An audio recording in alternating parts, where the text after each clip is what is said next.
Dear all participants, as in the morning session, there is a due to some technical error, so Manikandan sir can't post some videos. So that's why they are taking 10 minutes early in this session. So we are also going to get more things in this session. So I kindly request all of you to join as early as possible and to listen the things. Okay. So Manikandan sir, we can start, sir. No problem. People going to join as early as possible. We can start. Yes, sir. Am I audible, right? Yes, sir. Yes, sir. You're audible, sir. Thank you, sir. Yeah. Thank you. Thank you. Thank you, sir. I think I have changed my laptop, and there was some problem yesterday. I was formatting my laptop. There was some problem in the software. I will explain you at the end what Okay, okay. happened actually. Okay, thank you, sir. Fine. No problem. So yesterday during the it's not yesterday last session, we were discussing about some insights on industrial automation, and there was some question: what happens? What is the future of automation? Everything. So I have prepared a slide yesterday. So I will show you the slide. This is our current scenario. There is a index which is released by World Economic Forum. That index is called Network Readiness Index. It means how a country is ready for the digital technology which is evolving. So in 2018, we are at 91st rank. India is at 91st rank, and there are some criteria, sub criteria, in that lack of infrastructure and low levels of skill among the population. For in that criteria, we are 101st rank, and the bottlenecks to widespread of ICT, information and communication technology adoption, especially in the terms of individual usage, we are at 120th position. Maybe during this pandemic situation, I think we have escalated a little bit above. We have adopted digital technologies, but for an industry, I'm not sure how far we are going to give our justice. If you could see the Singapore has topped the rankings for 2 continuous years. It means that certain countries are readily adapting the technologies. So that's why I'm saying the transformation from industry 3.0 to industry 4.0 is not that much easy, and it cannot be happen within a short time. So it requires certain training, as I already told you. Now, if you could see this slide, there are 4 centers in India. There are 4 centers in India which is established by the Department of Heavy Industry, Government of India, under a scheme called Samrat scheme, under Udyog Bharat 4.0, which is an industry 4.0 initiative. These are the 4 centers which is available in India for training and for just guiding the people, how guiding the industries how to do this transition. You could see there is a center for industry 4.0 in Pune. In IIT Delhi, there is a smart manufacturing lab, and there is an IIC Bangalore. There is an I 4.0 India, which is an R&D platform.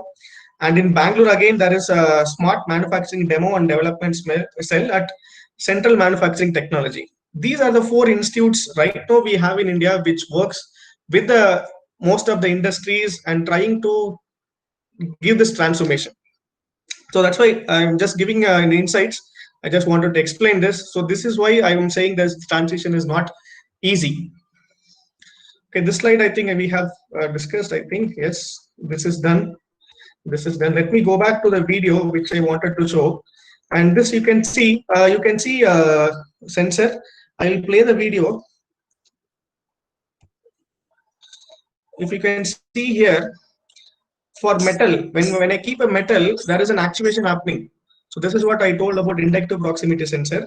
But when I keep my finger, there is no sense because I'm not doing any change in the magnetic field. So this is how the metallic inductive proximity sensor works. Again, this I think we have discussed. This also we have discussed. And this is a proximity sensor, a photoelectric sensor, and it detects a particular range of distance. So again, the same phenomenon.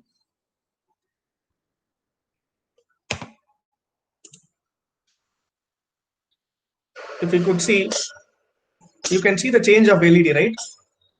So you can see there is a change. These are all normal sensors. These are all not a top end sensor, but it gives a student or it gives a person who can easily understand what exactly happens. This again, I told you there is a concept of normally closed and normally open.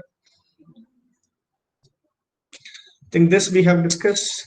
This we have discussed. Yes.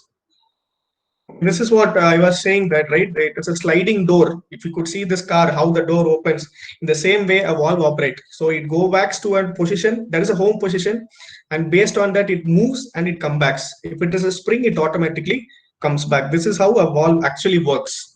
So if I give a mechanical signal, it works. If I give an electrical signal, it works. So this is how the valves actually works. So you can see pilot. You can see a pilot is basically the actuating signal. 2 and 4 are output, and 3 and 5 are exhaust port, and 1 will be the power supply. So this is how the actual valves working phenomenon. And you can see this is an electro-pneumatic valve. I will show you how the transition happened to how the sensor signals, how the change will happening in the position. Now, if you see here, there is a sensor. Can you see an LED, orange color LED, which is glowing there? So once you get a signal, so when you have this LED, you can actually change this valve position actually change. If it is closed, it turns to open. If it is open, it turns to close. So NO will turn to NC and NC will turn to NO. Again, this is a double pilot valve, double solenoid valve, we can say. Both the sides we can actuate. Okay, so I will play this video. So you can see one side it is LED, you can change. You can see the change. And I have given again one more metal element I'm giving. I can see there's a change. So this particular voltage signal, the change in the voltage signal is given to the controller. It's given to the PLC controller. I think we have discussed. Let me go back to the slide which I have prepared. Okay, now if you see this video, what we have done is we have connected the input as sensors, and you have a controller. This is how a PLC controller. Of course, there are more wide range of PLCs available. Now this is an 8 input, 8 output PLC. If you count the exact black color holes which you have, it will be 8 input and 8 output PLC. And the power supply is taken from the PLC itself. Now input is given to the sensors. Input is given to the sensors. Now based on the program, if you see here, now when I give a connection, when I give the signal, you can see there is an output LED glowing there. You can see an output LED glowing there.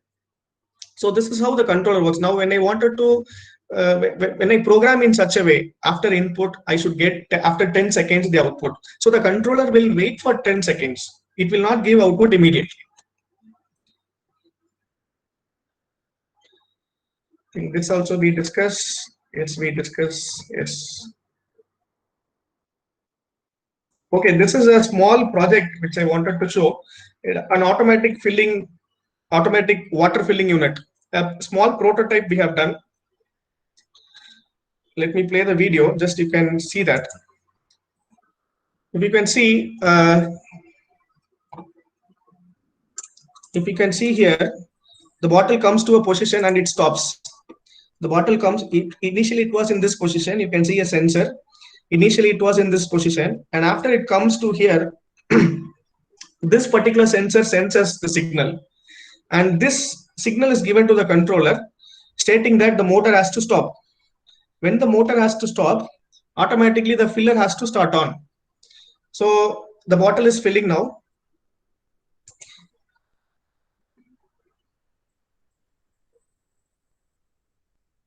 So you can see a pneumatic valve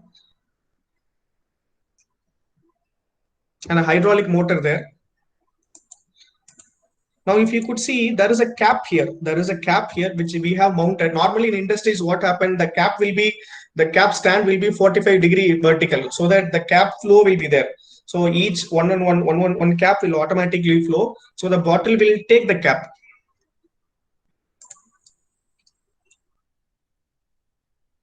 So while moving, it automatically took the cap, and after going to that particular position, the motor stopped. And the driller basically driller in the sense the cap cover, the cap is a motor, the normal DC motor which we have fixed, it goes and starts rotating. So when it starts rotating, automatically the bottle gets capped. So this is a simple mini project which we have done in our lab. Okay, like this, we have several projects which we use automatically. The programmable logic controllers we use, and we used to design some systems which are not what is happening in industry. We used to do some small prototypes. So this, for an example, I wanted to show you. Yes. Okay, I think exactly we are at 12 o'clock.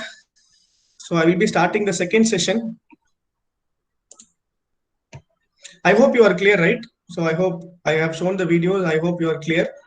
So if you could acknowledge in the chat box, I will be very happy if you have seen the video properly. Can you acknowledge in the chat box, anyone? Yes, thank you, thank you, thank you, thank you all, thank you all. So let me go to the second session.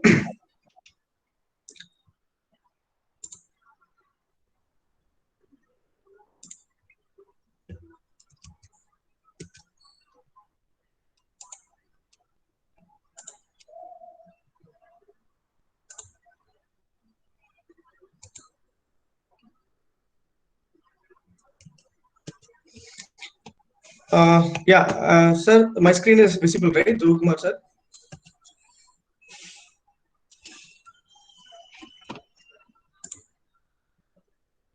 Yes, sir. Yeah, it is visible, right? Yes, sir. Yes, sir. Yeah, thank you. Okay, now I will be giving some softwares which everyone can download. It is open source, it is available to everyone. So any student can download it. Just you have to register in that particular website. The Siemens company is giving a software to program. Siemens company is giving a software to program. Again, there is one more company called Codesys. So that also the source is available. So one advantage what we have here is we don't want to purchase, a student don't want to purchase a physical hardware. So he can simulate and check. So once his programs works, once he is confident, then he can go ahead in purchasing a hardware, trying to program, and then downloading the program to the PLC. So I will just highlight two softwares which is available, and I will try to do some exercise online so that you can have some glimpse on what is happening actually. So this will be the agenda, the open source and sequence operation. Why we are going for programming? What is the need for going for programming? I will explain you. And some problem solving techniques and real time applications. Okay, so please take a screenshot if you want. These are the two softwares available: Logo Comfort by Siemens and Codesys V3.5. So these are the softwares available which you can download it. One is around 631 MB, other one is around 1.2 GB. And again, the Codesys V3.5 keeps on updating. So what actually happened yesterday, I was doing the program, but the software has not updated. Then the program was not running. So I went to the program file and I was checking any corrupted file was there. Then there was a problem in my entire system. So I formatted the system. So that's why the session, there was a problem in my, because PowerPoint was not the updated version.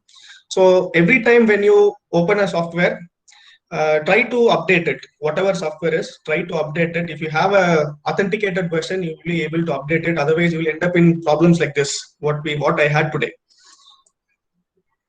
Okay, now this is the image what you see here. The image what you see here is a pure mechanical system. It is a pure mechanical system. It is powered by compressed air, and you have cylinders. I have shown a cylinder picture, right? So it will be moving. So here, this is basically a filling unit where all the cappings happens. Now this particular mechanical operation have to be made automatic. Now to make it automatic, I have to draw a circuit basically. I have to draw a circuit. Then the other option is I have to program. Now, how many cylinders I have? I have some 2, 4, 6, 8, 10 cylinders I have. So if I have a three cylinder, I'm just giving an example. So if I have two cylinders, let me call the cylinder one as A, another one as B. So A plus B plus A minus B minus, I can say. It means first cylinder will move forward, then the second cylinder will move forward, then the first cylinder will move backward, and the second cylinder will move backward. So this is a sequence of operation. Now, A is not moving forward, in case B will never move. If A is not retracting, if A is not coming back, we can say it is A minus. B will not come back. So this is the sequence. If one operation is not completed, the second operation will not start. So like that, you have the sequence of operation. Now I have it for 3. I have it for 3. But if I have a 10 cylinders, now what will be the sequence? Say for example, I will give you a small example. Now a project, a particular object have to be lifted to one point. Then it has to move some 10 centimeter. Then it has to be dropped. Then from that drop point, drilling has to happen. That drilling has to happen only for a particular time. Then that quality has to be measured. Then later on, it has to be taken back. This is the sequence. This is the sequence. For this sequence, when I draw a diagram, it will be looking like this. What you see here is a 3-cylinder program. The sequence is A plus A minus, B plus B minus, C plus C minus. It means first cylinder will move forward, then the first cylinder will come backward, then the second cylinder will start moving forward, then the second cylinder will move backward. Now, if it is for 3 cylinders, my circuit will end up like this. So if it is for 10 cylinders, you may think how complex it is, right? So this is why the transition of programming from manual drawing to programming happens. So this particular complex circuit can be programmed in a 6-line in your PLC. Okay, so that is why we are going for this programming option. Now, any industry will have these 3 parameters. The efficiency or the output of an industry is measured by these 3 parameters. One is availability of your resources, how long your factory runs, your uptime, and what is your downtime. Second one is performance, because production is important, right? For a company, within the particular hours, you may have to produce this much of quantity. So what is your current speed and what is your ideal speed which is actually required? Then the third parameter is quality. Good parts produced divided by the total parts what you have already produced in your plant. So considering these 3 parameters, your automation unit should be designed. Now, why PLC programming? I already told you, it reduces the complexity. It is easy for the layman to understand, and it is universally accepted language and easy to troubleshoot. When you are familiar with the program, then it is easy to troubleshoot. Otherwise, troubleshooting the PLC program is again a difficult task. But once you improve your basics on programming, it will be easy to troubleshoot it.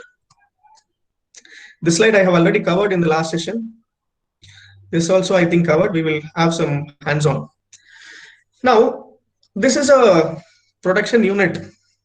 There is a conveyor belt. And you can see a tower light. You can see tower light which has 3 colors: green, orange, and red. This has a particular. This has a very good impact. This is an impact in your production line, because if the production line stops, this gives you a signal. If it is not giving you a signal, you may not be able to monitor it, right? So you have to program a tower light. It means it has to flash. Say for example, a lamp has to flash with a particular frequency, right? So this is how, in case if the production line stops, what you have to do, you have to give an alarm circuit, right? So the alarm should be on.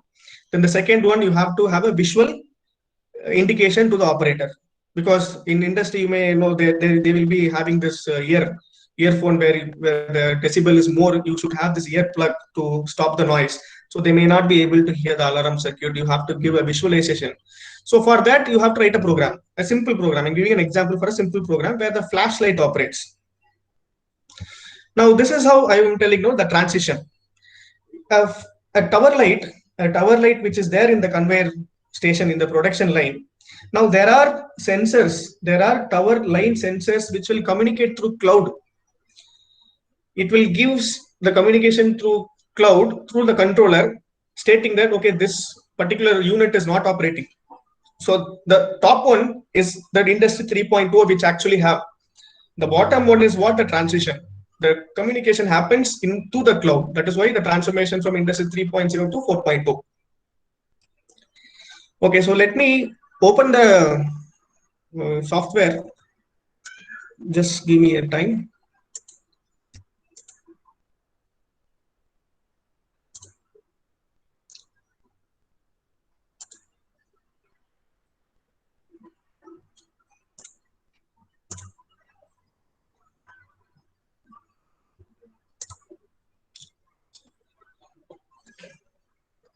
I think my desktop is visible. I think I have opened the software. Now, if you see here, you can see at the top. Sir, can someone acknowledge whether my screen is visible to everyone? Yes, sir. Yeah, thank you, thank you, thank you. Now, if you see here,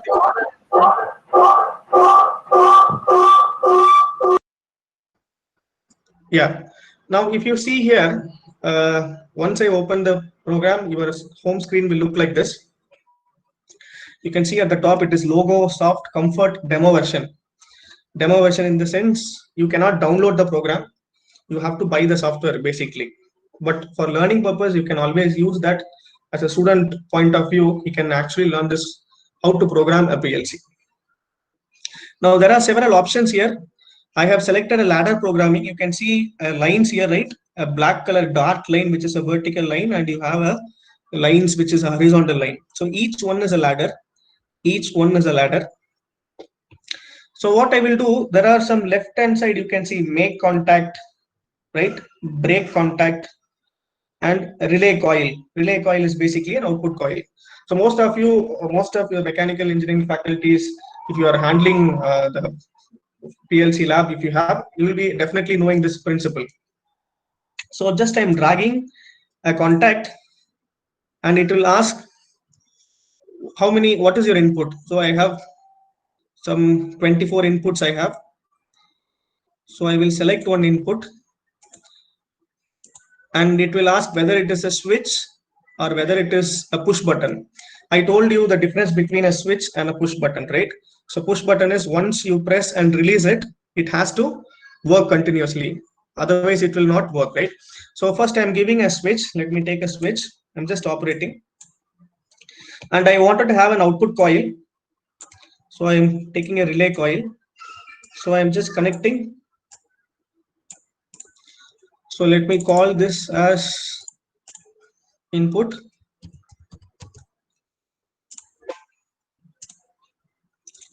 And let me call this as output.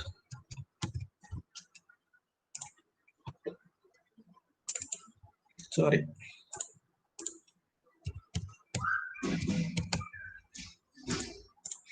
Okay, now what I can do, I can just simulate and check. I have a simulation option. Once I click the simulation option on the bottom of your screen, can you see here I1 as well as Q1? So I1 is a switch and Q1 is an output. So when I press the switch, you can see the output is glowing. Okay, say we can ideally I relate to this. Once I press a switch, the motor has to start on. Now, once I give an input wire to the PLC and an output to a motor, automatically, once you give the sensor, it will works. Now, if same push button, what I will do, I will same switch, I will turn it into a push button. You can see the change. So momentary push button make I'm giving. So again, I am simulating. You can see the change, right? You can see the change. Now the switch position is changed. Now when I press here, you can see the lamp glowing. When I release it, it goes off, right?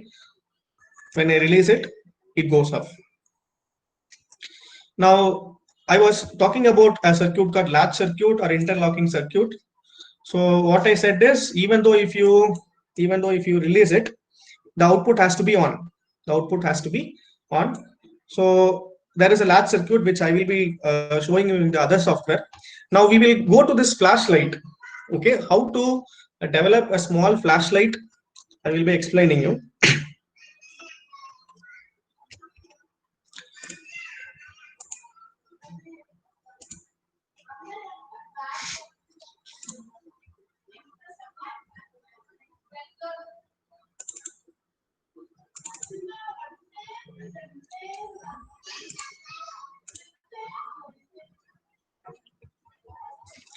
Okay, now what I have here is a small circuit which is going to have a frequency of flashlight. What happens when there is a interference, or when there is any problem in my production line, the lamp has to give your visualization. For that, a small program. So if you could see here, when I simulate it, you can see it is flashing on. It is flashing on. You can see the mechanism. I have a timer circuit T001. I will explain everything in that code assist, because you can understand better in that software. So you can see the frequency. Every 2 seconds, it goes on and it goes off. A simple circuit which we have to program for flashing a light. This is a part of a program. Again, if it is a PLC program, we have the main program, we have a subroutine program. Wherever we want the subroutine program, we can call it from the main program. Everything is logic. Everything what you face here is only based on this NO contact and NC contact, a make contact or a break contact. So this is just an example I wanted to give you on how a flashlight in a production line works. Hope it is clear. Please give some acknowledgement. Options are very small. Yes, sir, it's clear, but it's looking a little small. One second, because I could not see the chat box. Sir, if there is any comments like that, please interfere and tell me.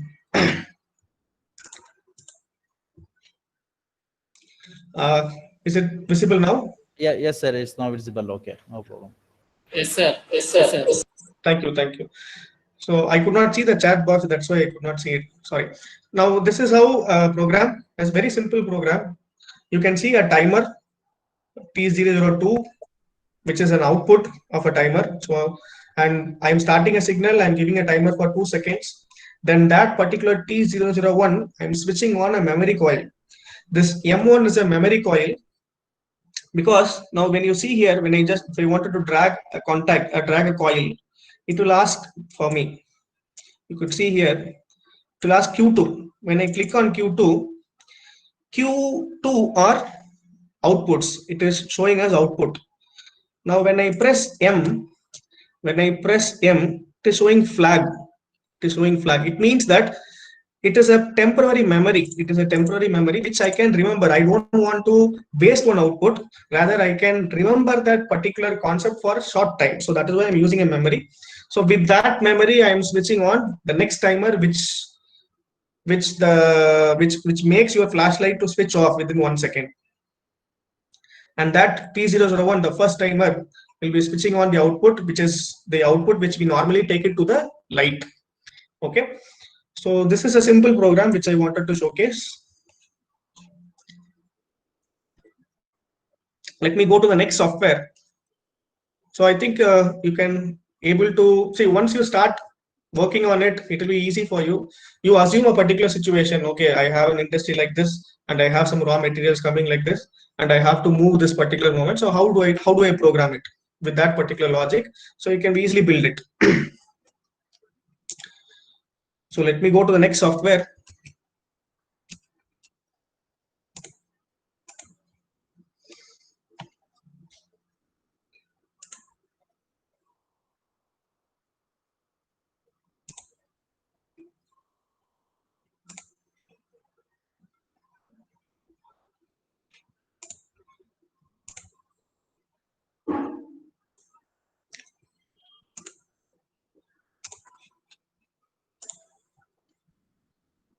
Is it visible, sir, now?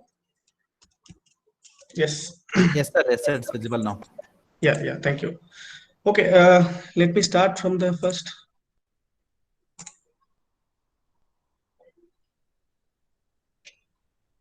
Okay, now this is the next software which you can have some visualization, which you can check whether my program is working or not. So this is a very interesting software which you can work on. So once I have this particular window, I have a new project. So you can see there are HMI project, standard project. So I will click a standard project. So let me save it.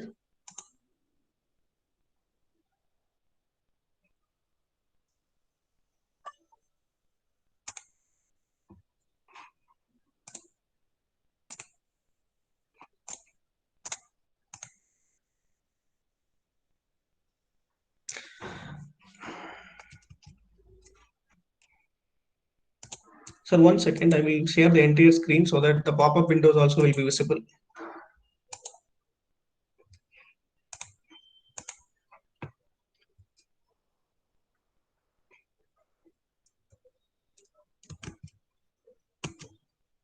Is it visible, sir, now? Sir, it's visible, sir. Yeah, you can see the standard project window also, right? Can you see the standard project there in front of you? Yeah, we are getting one window, sir, here. That is a yeah, project, standard project. Yes, sir. Yes, sir. Yeah. Okay. So once you click on, okay, let me start from the first. So once you go to file, this is how your courses screen looks like. So once you go to a new project, click on standard project. You have HMI project available. If you wanted to learn HMI, you can start doing that. So click on OK. And here, don't try to change any device because we are not connecting any physical devices, right? So let it be the option, let it be same. And here a PLC program, it will ask you the language. So I already told you, right? So earlier there were so many programming techniques where we use ladder logic as a common language. So we have this ladder logic diagram. So you don't need to be a particular electronics engineer or electrical engineer or a computer science programmer. So this ladder logic is a common where layman can understand. So I'm clicking on OK.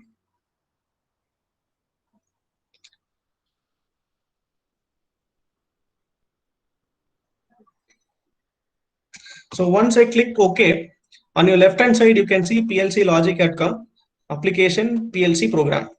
So I'll click on PLC program. So once I click on PLC program, you can see here, there are some first network has come. Okay. So when I click on here, on my right hand side, you can see Boolean operators.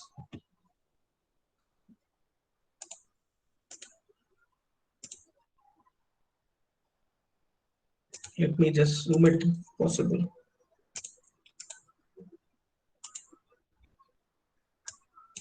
Okay. Now there are some operators at my right. And when I click on here, I can have some points. Like if you see here, insert coil, insert set coil, insert reset coil, everything. So what I will do, I will just frame a latch circuit, which some of you might have already known how to keep a latch circuit. So I'll take an input, I'll make it as A. Since it is a Boolean input, it will ask what type it is. So I'm clicking Boolean input, so I click OK. At the end, I should have a coil, output coil.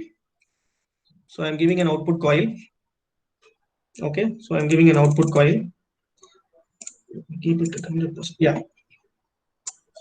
An output coil. So let me say this is O. And again, it is a Boolean. Now, what I can do, I have to stop it after some time. So let me take a normally closed coil. Then I will make it a stop. Again, it is a Boolean variable. Now, what I am doing is, most of you must have known this control system, right? So feedback. So I should get the feedback whether my output is on. Then only I can able to make the output continuously on. So how do I get the feedback? So what I will do, I will have a parallel contact here. I will have a parallel contact here, and I will mark my output. Now, in that case, what happens for a momentary push button, for a momentary actuation, this O gets turned on, right? So that particular signal is enough for this loop. Okay, I will show you, you can see that. Now, when I click on each and every contact, parallelly, you can see a program which is building at the back end. Correct? So these are all called global variables. These are global variables. Now, when I wanted to interface this codices to any simulation software, see, we have a PLC which is available in a software mode, soft PLC, we can say. So that particular software PLC can be interfaced with this codices so that I can check whether my program is working or not. And with that soft PLC, I can again communicate to any such 3D softwares. Say, for example, I can show you a video at the end. Say a 3D software which is there to check whether it is working or not. Say, for example, instead of directly buying a PLC and directly designing a component and straight away working on that, we can do simulation. So I can design a particular 3D industrial automation unit, and then what we can do, we can interface this codices to that software through a soft PLC. So no need of hardware any point of time. You can do that with the software, so that you can just keep on working, so that you can ensure that, okay, this output is perfect, this is what I require. Then you can go for the purchase. Then you can start building your own automation unit. Okay, now this is fine. So what we have to do, we have to build the program. We check whether any error is there or not. So once you give build, it will start working. And at the down part of, I'm not sure whether you are able to see, on the messages, you can see total 0 errors, 0 warnings, and 0 messages, right? You can see here 0 errors, 0 warnings, and 0 messages. So there is no error in the program. Now I have to see this whether it is happening or not. So what I will do on application, I told you this is this software will have a good visualization concept. So I'm going to add an object called visualization. So I have to import the libraries. So I'm importing the libraries. So it will take some time. It will take all the options which is there. See, all these options are industry standard. What is there in industry, you can actually see here.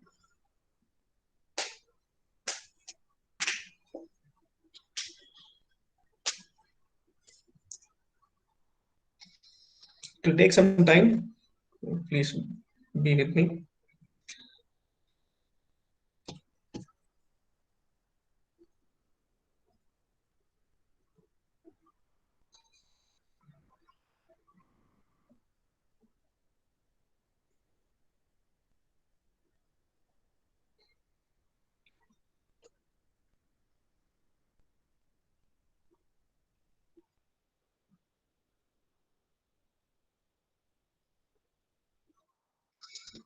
So we have to wait for some time. Otherwise, if you just interfere in between, then it will not work. So you can see a visualization screen now. And on my right hand side, you can see basic common controls, alarm manager, measurement controls, lamps, switches, special controls, whatever it is, whatever you mean, it will be there. But again, thing is how to implement that particular option in your program. That is again a challenging task. Now for my convenient, I will convert this to a vertical group so that I can parallelly see both the program as well as the visualization. So now I have an input. I have 2 inputs. A is to start and stop signal, and 1 output. Okay.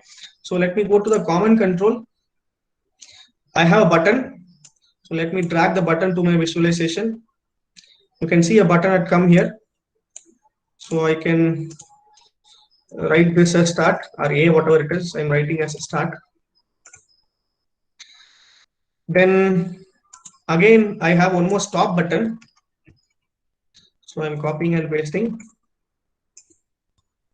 I'm giving a stop button, and I should have an output indicator, right? So as per my thing, I have an output indicator. So I'm taking a lamp. Where is that lamp? Yeah, lamp is here. I have a lamp. Now what I will do is I have whatever the requirement for my program, I have taken that, but now I have to configure my visualization to the program. So I have to configure now.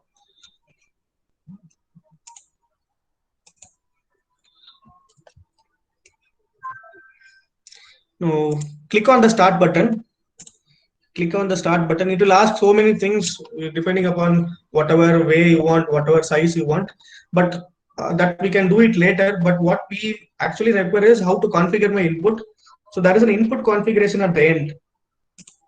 So click on that input configuration, and you can click on the tab button because I have to tap it, right? So when I click on the tab, I have the variable.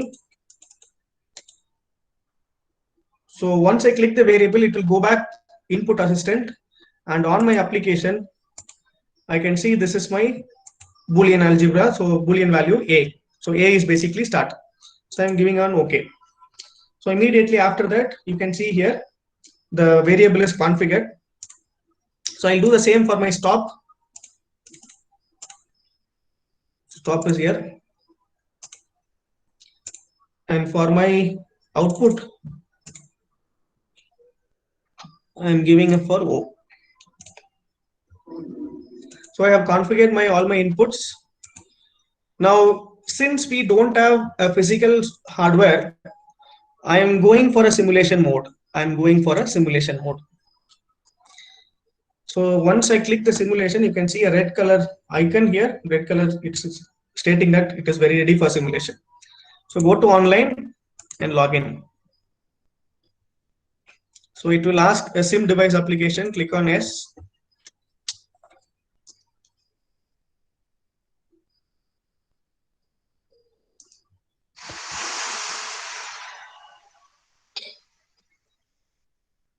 It will take some time.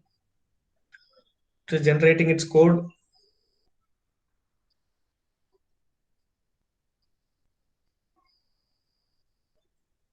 Yes, everything is fine now. The online visualization is waiting for a connection. Please start the application. So it is ready now. Now I have to start the application. So I'm starting the application. Once I start the application, you can see the start button, stop button, and the light button, the output button. So when I click on stop, you could see the change of light happening, and it is continuous. I have just taken my cursor there. So it is continuously it is going. So this is basically an interlocking circuit, which is a very basic circuit, which most of the students should know. So I'm stopping it. So start and stop. Okay. So this is an interlocking circuit. Then I'm coming to several functions which we have. Let me delete this. Let me stop this. So let me show you a on timer, some of the other functions which we have. So functional blocks, T on.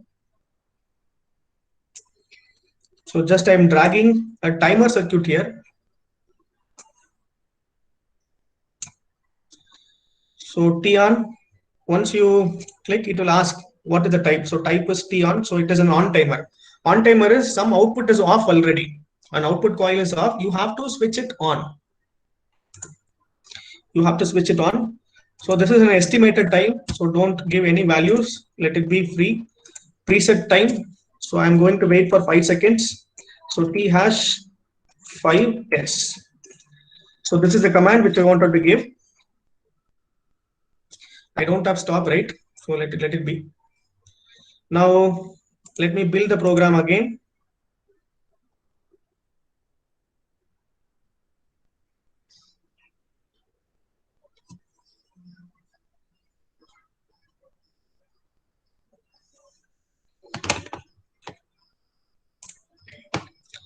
Online login. So login with online change. So online only I'm changing.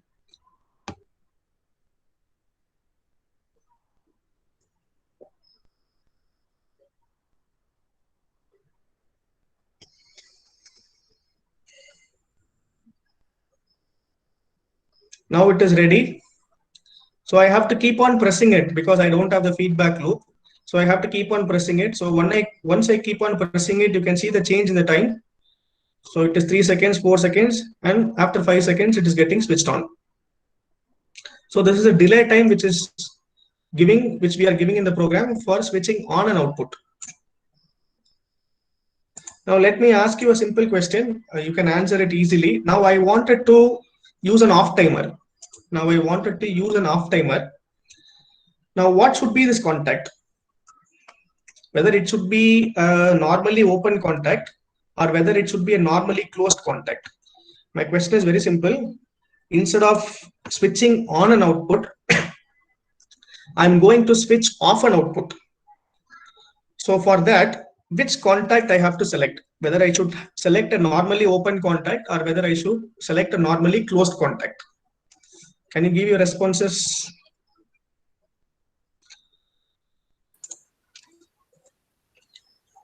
Normally closed. Normally closed, yeah. Normally closed contact you have to select, because only when there is a normally closed contact, the output will be on immediately. So I'm just giving the same name.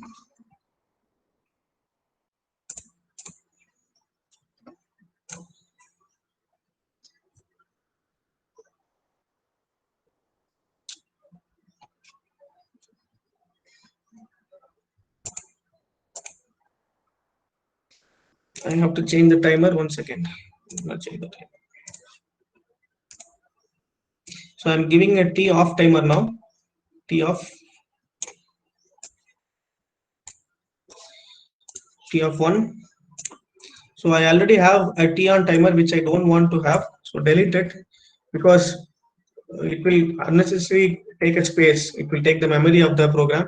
So when it is for 100 lines or 150 lines, there is unnecessarily, if you are declaring some variables, it will always occupy the space. So again, T hash 8 seconds. Estimated time I'm giving 0. Line login.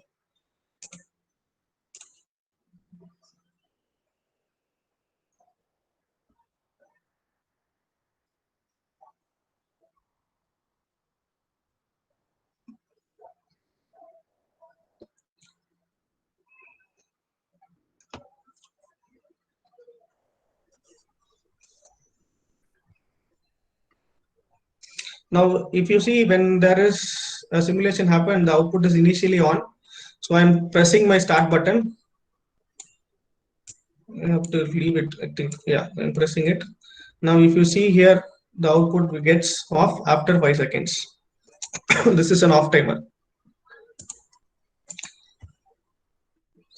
Now, in the same phase, like we have many controls like this. We have set command, we have reset command, we have rising trigger set, we have falling trigger set, then we have up counter, we have down counter. There are many operations.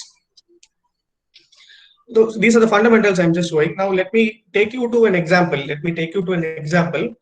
And just check how a practical example will look like. What happens in an automation unit.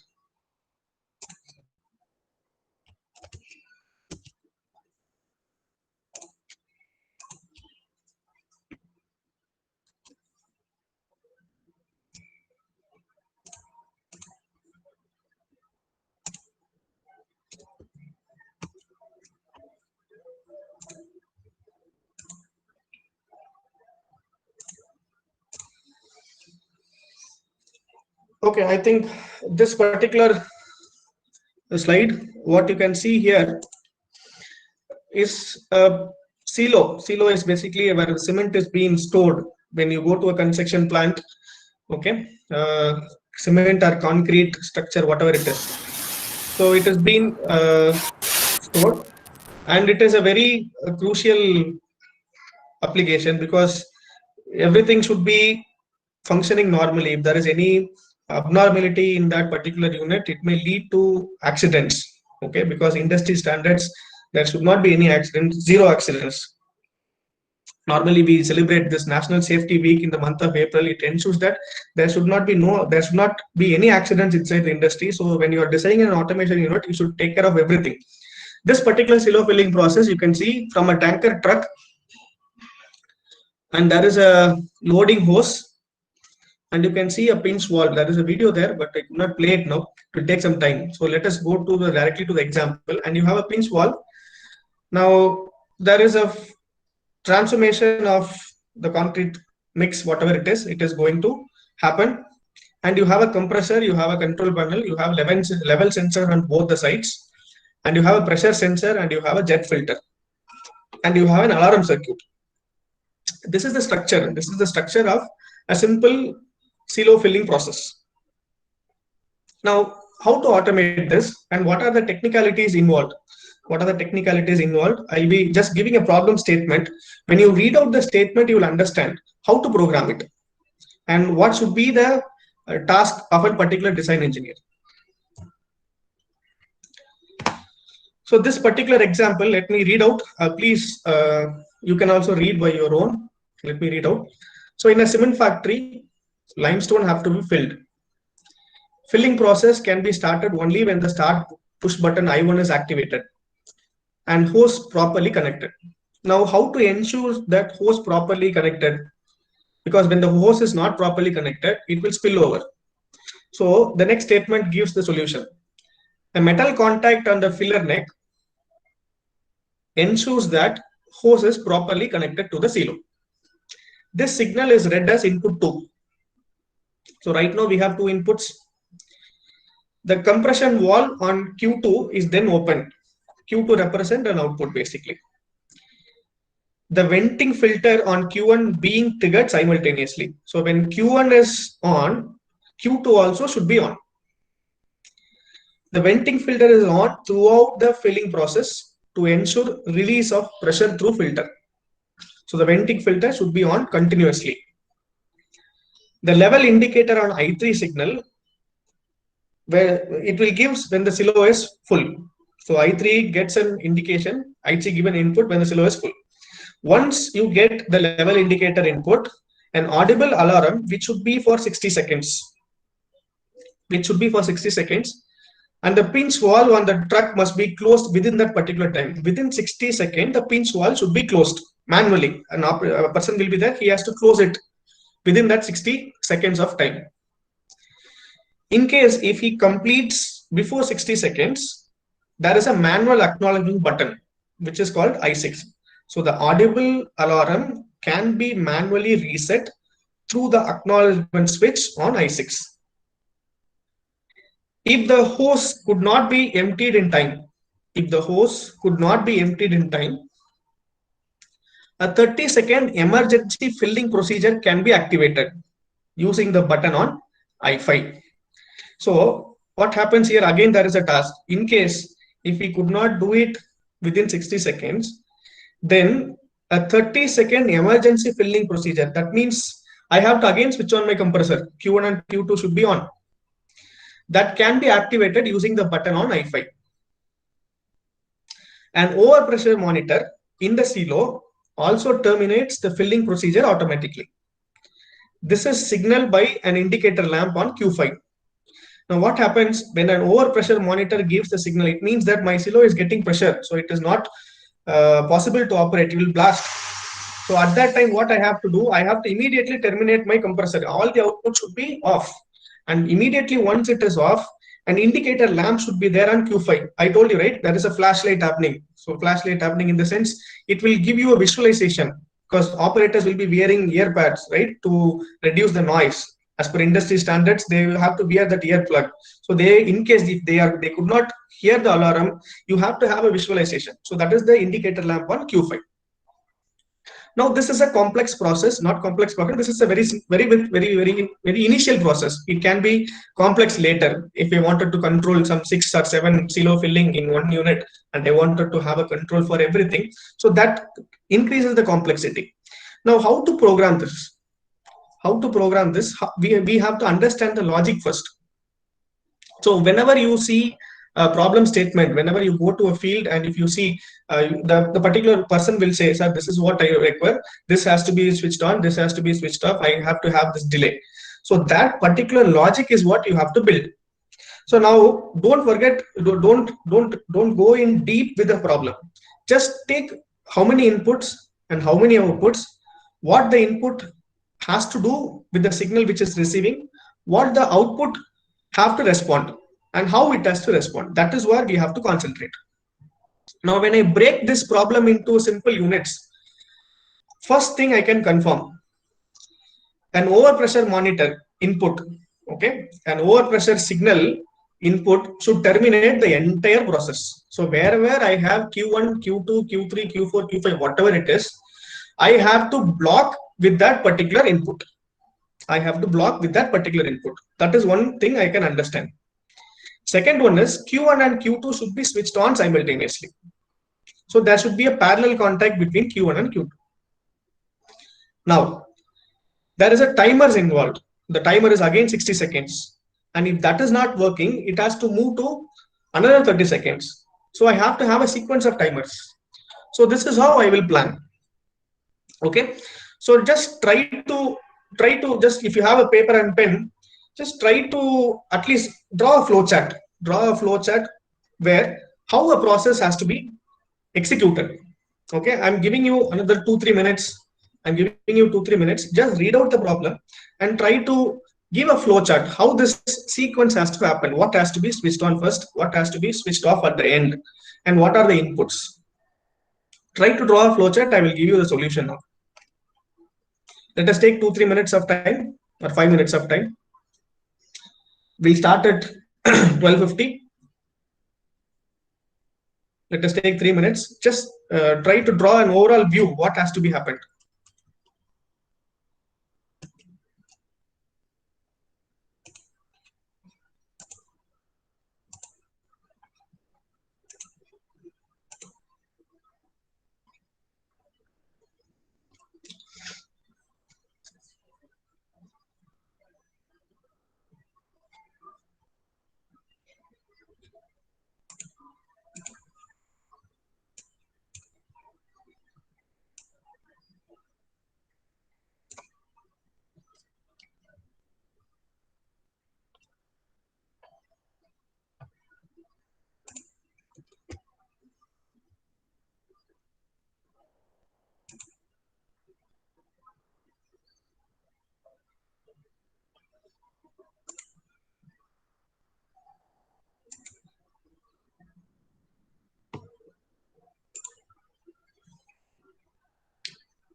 Thank you. I think you must have got some rough idea, or you must have got some basic pictures how we can go ahead with that.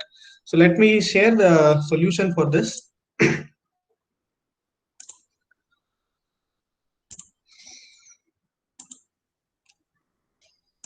I have designed this in Logo Comfort, and next problem I will be doing it in Codesys.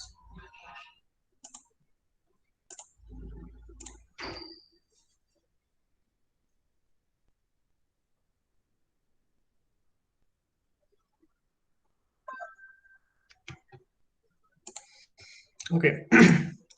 So now let me just zoom down. Okay, this is the first line, how it starts. Okay, just I will go through it, go through once. I will show you. You can see this compressor and ventilating filter. Both are parallelly switching it on, right? Both are parallelly switching it on. And I have the overpressure monitor signal here, where if this signal gets on, if my overpressure sensor monitor pressure sensor gives a signal to my controller, this I4 which is in closed mode will open. Once it is open, there is no signal going for Q1 and Q2, so it goes off, right? So Q1 and Q2 will be automatically switched off. So this is my safety criteria. So wherever I have Q1 Q2, I have to have this NC signal, so that when it senses, it goes open, so that there is no signal flowing.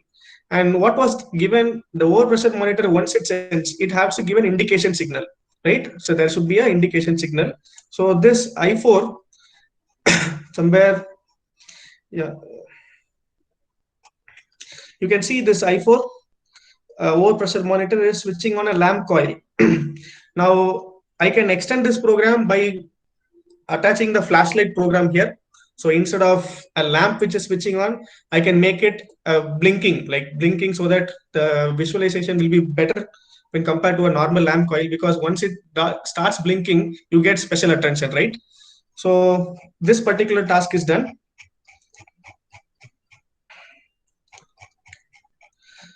Now filler neck tight. Next one is filler neck tight. So when the hose is connected to the filler, that there is a metal indicator there. Say for example, when I was explaining about this inductive proximity switch, where you have this change in magnetic field happen, it detects a metal, correct?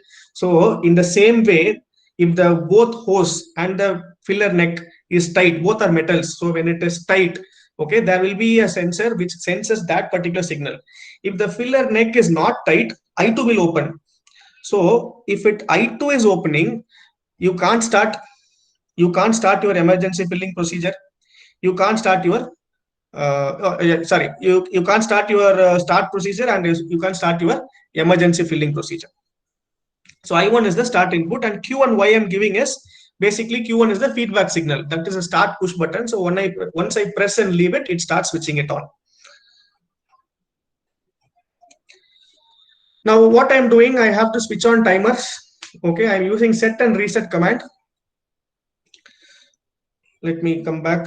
Let me get down to the timers. So you can see the Q3. Q3 is the output where the hose is going to be emptied, and it has to switch on for 60 seconds. So T001, it is a timer block which is switching on for 60 seconds. And this T001 acknowledgement switch is going to set SF002. Now what SF002 does? SF002 will switch on Q3. What is Q3? An indicating alarm, right? So alarm will be there. So Q3 will get switched on. Now, in case if the hose has been emptied, there is an acknowledgement switch. So I have given the acknowledgement switch. This acknowledgement switch is connected to your reset button, so that SF002 will be reset. Then the fourth task, in case if the particular thing is not completed within 60 seconds, you should drag it to another 30 seconds. So I'm giving another timer which is switched on by Q4, and Q4 is getting the signal from SF004, which is a combination of T03. What is T03? T03 is the timer, right? Now let me simulate and show you. This is the program. This is a program which I have explained. There are some blocks. You can see the filler, next side, I5, overpressure monitor, whatever the inputs I have given it for the program. So I'm just simulating. So I1 is the start button. So let me start the process. So when I start the process, Q1 and Q2 is on. What is Q1 and Q2? Q1 and Q2 is compressor and ventilating filter. So it is on. Now, what happens? I wanted to the filling process. I3 is because the silo signal is there.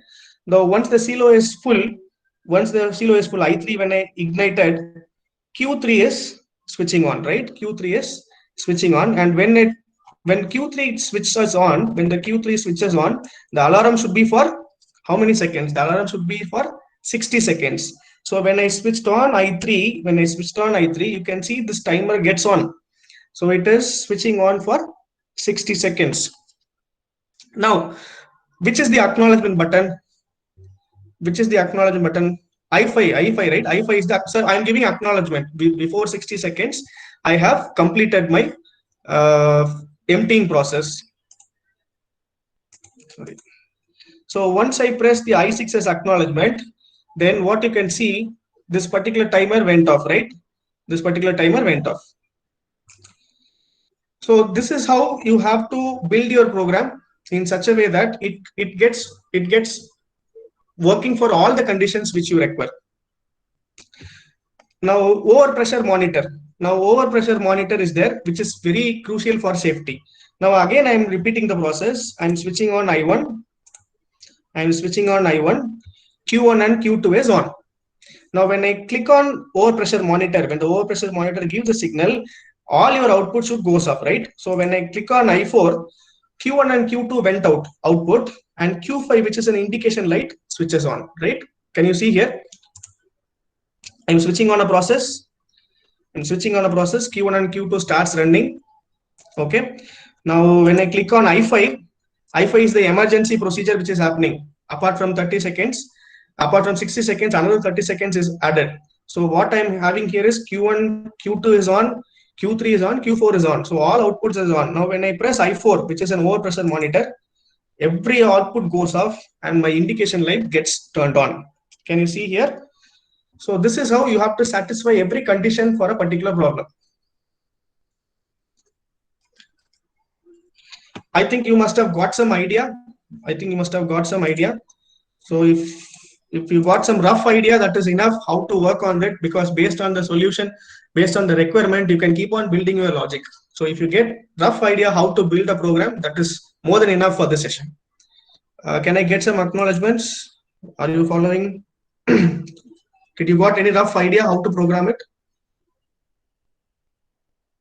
Any acknowledgements? Yes. Thank you for the response. Okay, so next we will go to the next problem. Next, again, there is an industrial problem, which I will do it in Codesys V35. So you can compare both, whichever you prefer, you can do that. Yes, of course, you have to work out. It is not easy immediately you have to do, but getting rough idea is enough for the session.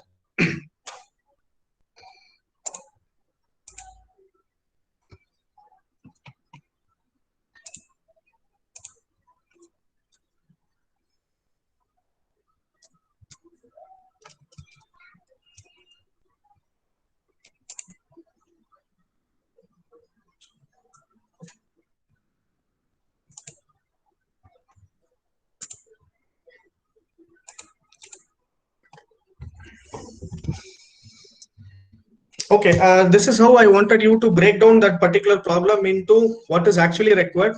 So this is the breakdown of that particular program, what has to be done, and this is how you have to derive from that particular program. So you can, after particular breakdown, you can make a tabular column like what is your input, what is the function, what is the output, what it has to do. So this is what we discussed. Now, just try to read out this problem. I will read it again and I will try to do it in the codices. Industry X has 4 boilers with 2 power setting. Each power setting is assigned to 8 outputs. Okay, here we are not doing any 8 outputs. We do only 4 outputs. Okay, please change it to 4 outputs. Of course, you can do it 8 outputs, but time constraint is there. So only 4 outputs we'll do. The master thermostat has 2 functions, low and high. The thermostat is used to set the temperature at which the boiler is to be switched on and off. And if the temperature falls below 80 degrees Celsius, the first power setting of the boiler 1, which I am marking as Q1, is activated for heating. 5 seconds later, boiler 2 should be on. Setting of boiler 1 is activated only when 80 degrees is not been reached. It means that the second boiler should turn on only when 80 degrees is not been reached. Otherwise, the second boiler should not turn on. It goes sequence for the next 3 boilers with the regular intervals of 5 seconds. When the final temperature of 80 degrees Celsius is reached, the boilers are switched off in the same sequence with the same time intervals. So reset is required for both high as well as low function. So I'm not giving reset. I'm just going to give only this 2 temperature sensors. So reset function you can leave. So what has to be done? 4 boilers you have. So you have you have a sensor which is having 2 outputs. One is temperature less than 80. Other one is temperature equal to or greater than 80. Now what happens when it is less than 80? When it is less than 80, each boiler should switch on sequentially. First Q1 should switch on, Q2 should switch on, then Q3, then finally Q4. In case during the meantime, the temperature is set to 80 degrees Celsius. What happens now? The fourth boiler or third boiler should not turn on. Instead of turning it on, it has to turn off in the same sequence. Boiler 1 should switch off, then boiler 2 should switch off, and then 3, then 4. So it is like cycle. When it is less than 80, Q1, Q2, Q3, Q4 gets on every 5 seconds. Then if it is equal to or greater than 80, it stops switching it on. So Q1 gets off, Q2 gets off, Q3 gets off, Q4 gets off. And it repeats as a cycle. So try to have some overlook on that. We will do the same thing in Codesys V3.5. You can just read it and try to have an overlook or a rough diagram you can draw.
You can just try, you can just read the problem and just write a rough what has to be done.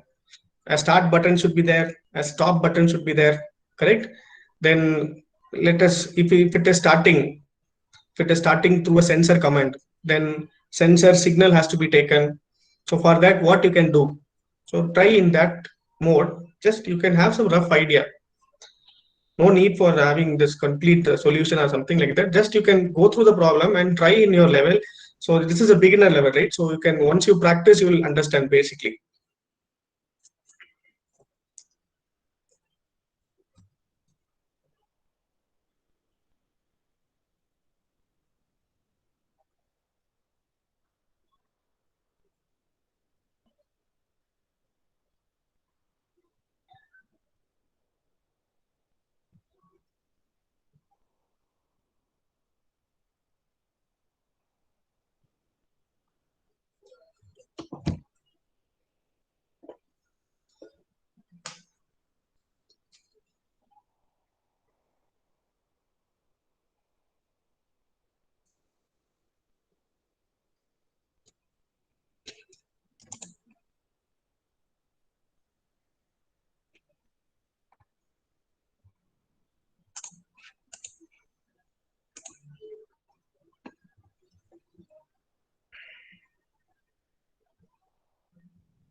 Yes. Okay, we'll solve it. We'll solve the problem. So I think you must have got some rough idea what has to be done. So here, since I was saying instead of 8 outputs, we will be having only 4 outputs. So what I'm having is I'm having 4 outputs. I'm having 4 outputs, and I'm using a specific command called set command. What is the difference between a set coil and a normal coil is when you switch on a coil, when you switch on a particular normal coil. Okay, so once you don't have the input, it goes off. But if you have a set coil, the output will be set unless you reset it. Okay, there are set and reset. You must have studied about this flip-flops. The electronics faculties would be knowing about flip-flop, RS flip-flop, set, reset, JK flip-flops, all those things. So this is basically that particular concept only, set, reset command. In my codesys, I was showing, in my Siemens logo, I was showing the RS flip-flop, right, RS. So same thing to be set and reset here. So in visualization, I have two sensors basically. These are the inputs. One is temperature less than 80. One is temperature less than 80. Other one is temperature equal to or greater than 80. And I have Q1, Q2, Q3, and Q4. 4 outputs I have. So I can visualize which output is switching on, which output is switching off. So in my program, what I'm doing very simple. When the time is less than 80, and the temperature is less than 80, I'm switching on memory 1. When the temperature is equal to or greater than 80, I'm switching on a memory 2. Now, when it is less than 80, my boiler 1 should on, right? That is what the condition, when boiler 1 should on. So let us forget this memory 2 as of now. Okay, forget this memory 2. Just see this only at memory 1.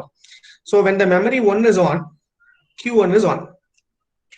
Okay, Q1 is on, Q1 is set. Again, at the same time, when the memory 1 is on, after 5 seconds of time, my Q2 gets on. After 5 seconds, my Q2 gets on because the time interval is 15 minutes, 5 second stretch. Of course, it will not be 5 seconds in industry because you just switch on a boiler within 5 seconds. Just I'm giving an example. Then same memory, I'm switching on the various outputs Q1, Q2, Q3, and Q4 with that same memory with 5 seconds interval.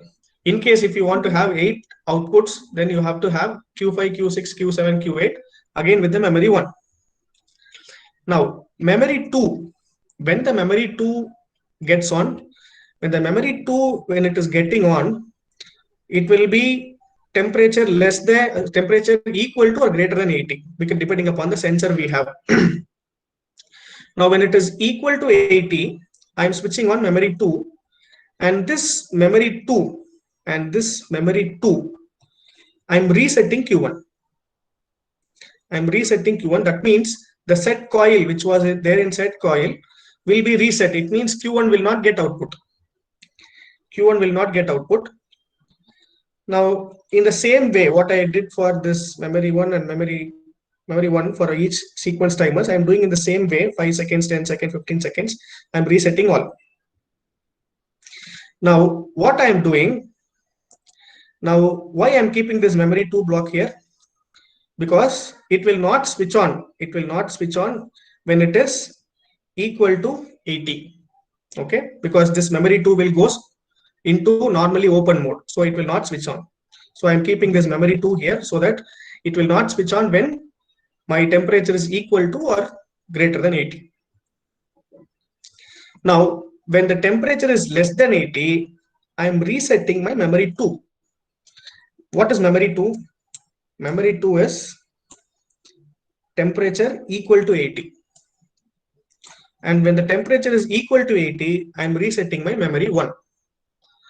Memory 1 is temperature less than or equal to 8. So in that way, I can control. So let me simulate. Let me see whether it is working.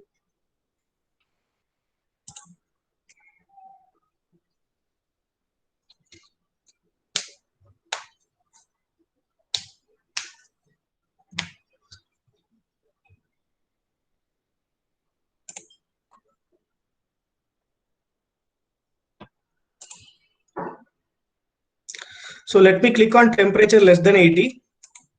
So first boiler is on. So we'll wait for 5 seconds. Second boiler is on. We'll wait for another 5 seconds. Third boiler. And in between, okay, let us complete the first cycle. Fourth boiler is on. Now temperature is now equal to or greater than 80.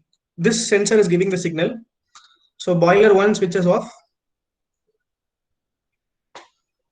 Boiler 2 down. Boiler 3 is down now. Boiler 4 is down. Now in between, if the temperature change happens, it has to operate, right? So that we will check that phenomenon. So when the third boiler is on, I will actuate this sensor.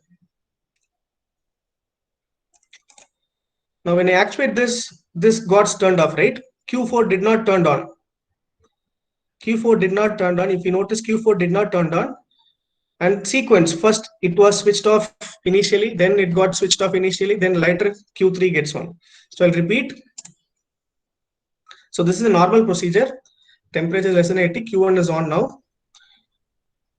Now when it is 3, I will actuate another sensor. Now when I actuated, immediately Q1 was down, Q4 did not turn on.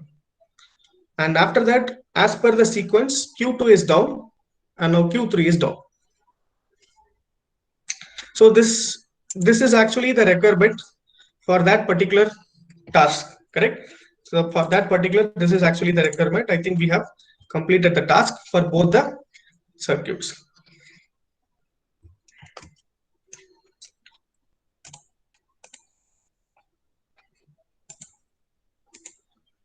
Okay.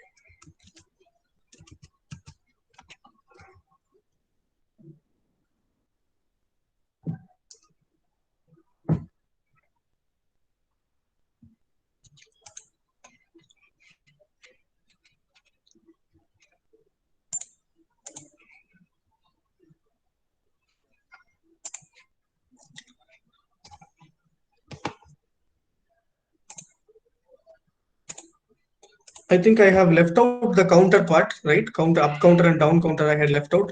Okay, quickly I will do that now. Let me share the screen, 1 second.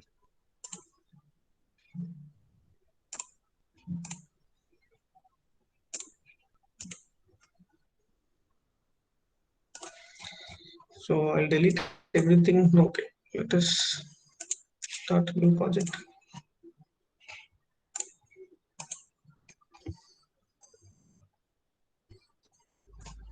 Once we do the up counter, we are done with the presentation. Let me do one counter, down counter, you may do it later. That is easy actually. Once you download the software, it will be easy to understand. So I have an input basically, right? So I should have an input. In the function blocks, go to up counter.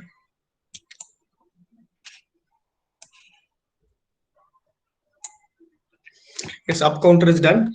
Now when I click on up counter, there is another button called reset. Automatically it turns off, right? So I did not give any input, but when it comes to counter has to be reset, because once you set a value for 10, after reaching the 10, it should not go to 11. So it has to reset. So this reset can be manual as well as it can be online as well. So current CV is current value. CV is current value. Don't give anything here. P is preset value. So I'm giving 10. Let me give a reset as reset itself. This is a Boolean variable. This is a count. Again a Boolean variable. I'm giving an output coil. So this is again an output coil. Now let me add the visualization for this.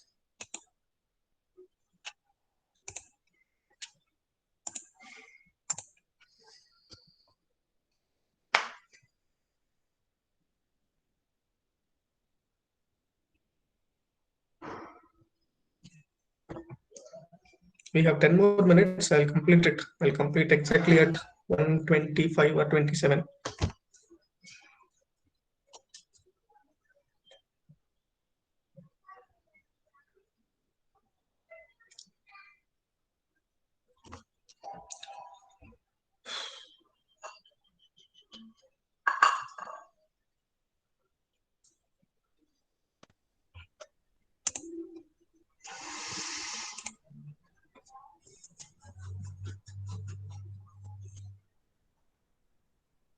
Meanwhile, if you have any doubts, you can just post in the chat box. I will try to answer it so that we don't want to exit beyond 1:30.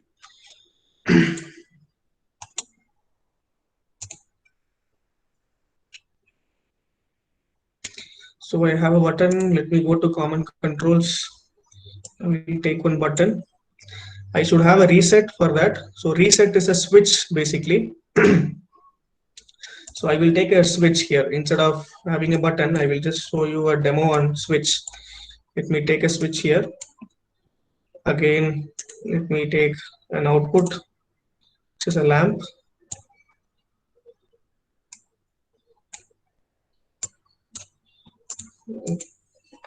This is my count value. Okay. So button configuration, go to input configuration, go to tab, go to variable application. What is my input? My input is count, right? So count. So this is my reset. Go to variable and have a reset. And this is my output. This is my output. So output is here. So what happens in skill competition is you will be having a task to build an automation station and you have to do all this programming. So you have to complete that particular task within a time. With say for example 2 hours, they will be giving you a time. Within that time, you have to program it. You have to connect the hardwares. Finally, you have to make it run. And there are some professional practice in the skill competition. What you see when you're cutting a tag wire, when you're cutting a tag, the tag edge should not be sharp. It should be smooth. So the precision goes into that level in skill competition. So when you're cutting a tag, when you're cutting when you're tagging horses, some 3-4 horse wires are there. When you're tagging it, and the left out tag, you have to cut it, right? You have to normally you used to cut it. When you're cutting the tag should not have sharp edges. So that much precision is required. So starting from programming, then connecting hardwares, then finally assembling it to a station requires a lot of skill. So let me run this program.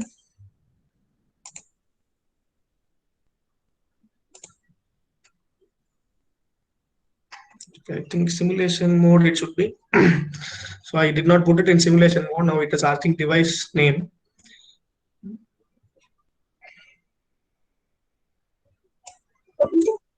We don't have any device, so let us put it in simulation mode itself.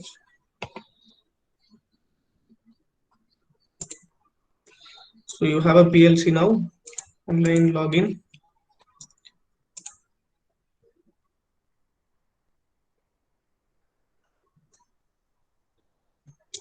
So I'm giving a visualization. Let me take up some questions if there is any questions. Sir, can diploma students be employed in automation industry? If so, what will be their question and scope of work here?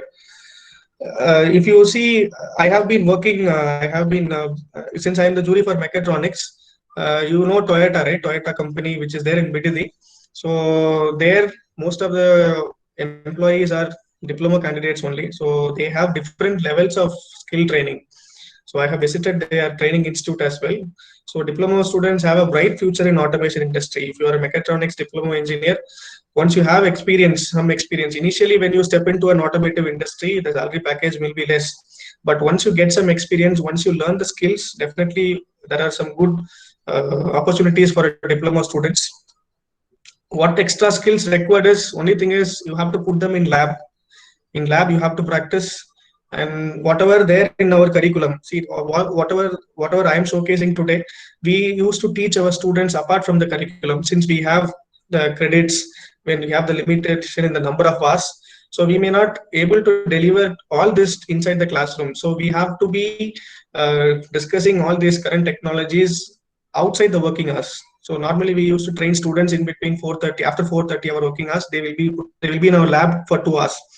So in that way, you can improve your skills. Laboratory, you have to make them to be in the lab, they have to practice. So that is the only thing which they can improve their skill set. So let me start the application.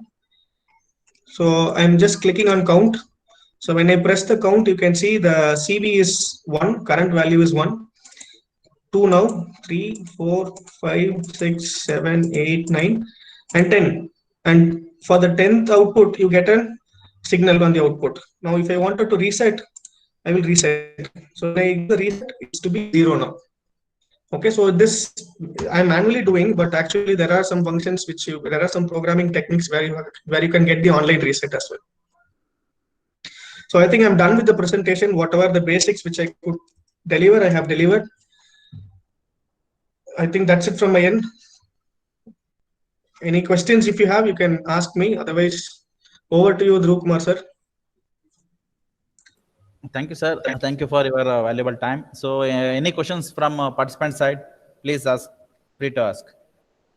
We'll give 2 minutes. Please ask any questions if there. I think I have whatever thing I could deliver it. But initial first session was little bit problem. There was some technical errors, but I could overcome that in the second session. Yes, sir. Yes, sir. So it was some problem initially. Apologize for that. So No we problem, also we can also train your students if you are interested. You can contact me anytime. You can just send me a mail if you have some students, if they wanted to train in that particular mechatronics programming. We can always do that. Under me there are some tech faculties available. So based on the free slots available for the students, I can allot some faculty. They can train you better in this online software. Since the learning becomes online, it is easy for the student to learn all these technologies. How much investment is required for establishing an automation lab? Sir, the investment cost depends upon what kind of material you are going to buy. In case if you want to invest in medium, if you're starting the lab, investment will not be more than 4-5 lakhs. There are companies which gives you equipment, and there are some companies which give you equipment for crores as well. So because whatever the lab which we have set up, all the components are imported from Germany. So we don't have any components which, in case if there is any troubleshooting happens, we have the technical team assisting from Germany. So investment is more when you go for higher end laboratories. So to start with, I think the investment will be less. Also, they are asked what are the hardwares and softwares required for automation labs, sir? Sir, hardware part, if you have this fluid power laboratory, you may having this pneumatics, hydraulics kit in your lab. Because when I see the syllabus of mechanical engineering or mechatronics engineering in the diploma in the website which I was surfing yesterday, I was going through the syllabus. There are hydraulics lab, there are pneumatics lab. Only thing is you have to buy some valves. You can buy some electro-pneumatic valve. So once you buy some electro-pneumatic valves, you can easily communicate to a PLC. So once you buy an electro-pneumatic valve, try to get a normal PLC. 8-bit, 8 input, 8 output PLC is enough to start with. So you can start with that. And there are so much of service providers in the market. So once you contact them, I can give you, if you send me a mail, I can help you in that for establishing the startup of a particular automation lab. I could definitely do that. Okay, sir. What are the hardware requirements for doing that software? Software. Hardware.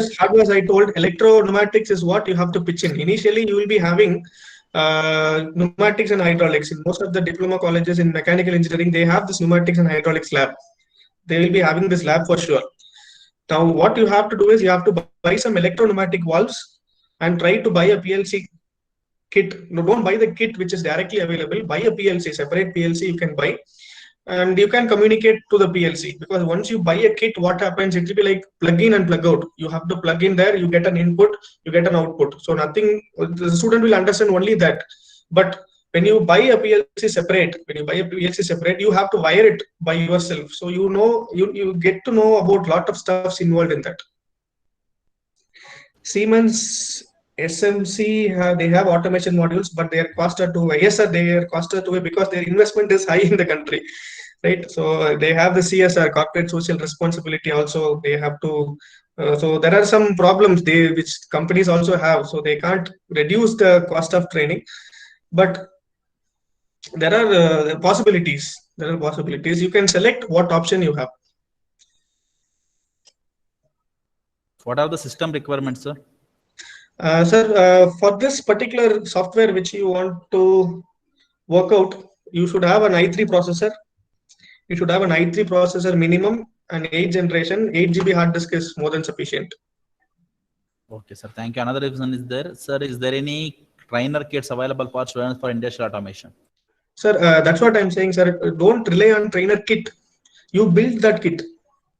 So instead of buying the trainer kit, what happens? It is like plug in and plug out. You have input wire. There will be some 8 holes. The student will connect the wire, and he will take it out. But if you buy a PLC separately and try to communicate with the components you have in your lab, so that gives you more skill. You will learn more things better. So trainer kits available. I'm not saying that don't buy the trainer kit. You buy the trainer kit, but the way of experimenting the trainer kit should be different. Okay, sir. For Codesys RAM, sir, what is the RAM required? 4 GB RAM is sufficient. Okay, thank you, sir. So, is there any other questions from any participants? Hope I think there are no questions here, sir. So, thank you, sir. Thank you, Manikandan, sir, for accepting our request to be a resource person here. Another good decision, sir. Automation, the problems will be defined in statement. We have to understand the problem statement and we have to develop automation. Okay, sir. Thank you, sir. Ramesh Babu, sir, also. So, Manikandan, sir, we are very much thank to you, sir, for giving your valuable time here to present 2 sessions continuously here. And actually, I'm very, very thankful to GS Hebbar, sir, for giving their contact and to regarding this. So, I thank Hebbar, sir, also. So I thank all the participants here. I thank you, sir, Manikandan, sir, on behalf of all the participants, the principal and staff of Government Polytechnic Harapnalli, for giving your valuable time and given your knowledge, sharing knowledge, and also hands-on training also you have made here. So it's a very interactive session, so what we have gone through now. So maybe due to some technical errors are there in the virtual program, so we are no need to, we will never worry about those things. And you have overcome all those problems now. So you have given a wonderful session here. So we are very thankful to you, sir, for accepting our response here. And also in the upcoming days, definitely I will come back to you again, to Hebbar, sir, and to you also. So for your help and for your other any other programs regarding this one. Okay, sir. Yes, sir. Yes, sir. Thank you. Thank you so much for your time, sir. Thank you. So thanks to all participants. Kindly join again at 2:30 to the another session that is by Dr. S. Mohan Kumar, sir, on advances in robotics. Okay. So thank you all. Again, kindly join before 2:30. And also we have valedictory session from 4 o'clock. For that valedictory session, our honorable director, sir, and joint director, sir, will be present here. So kindly request all the participants to stay present on the time. Thank you.